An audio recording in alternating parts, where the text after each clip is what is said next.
नवनियुक्त मुख्यमन्त्रीज्यूको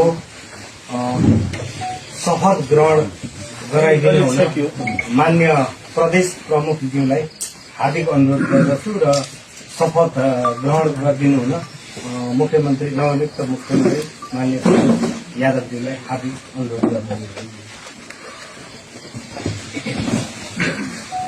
म सरोज कुमार यादव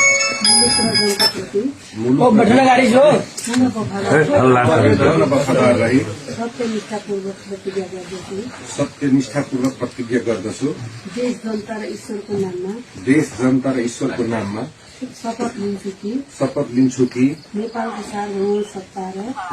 सार्वभौम सत्ता र राजकीय सत्ता नेपाली जनतामा रहेको नेपालको संविधानप्रति पूर्ण वफादार रही मध्य प्रदेशको मुख्यमन्त्री पदको कामकाज प्रचलित कानूनको अधीनमा रही मुलुक र जनताको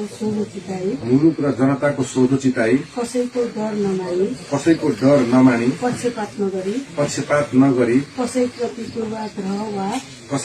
पूर्वाग्रह वा खराब भावना नलिई पदीय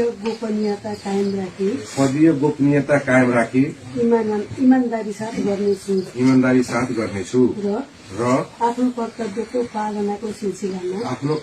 पालनाको सिलसिलामा आफूलाई जानकारीमा आएको प्रचलित कानून बमोजिम गोप्य राख्नुपर्ने कुरा म पदमा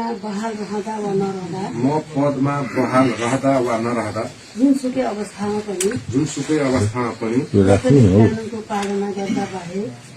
कानूनको पालना गर्दा बाहेक अरू अवस्थामा कुनै किसिमबाट पनि प्रकट वा संकेत गर्ने छैन। धन्यवाद।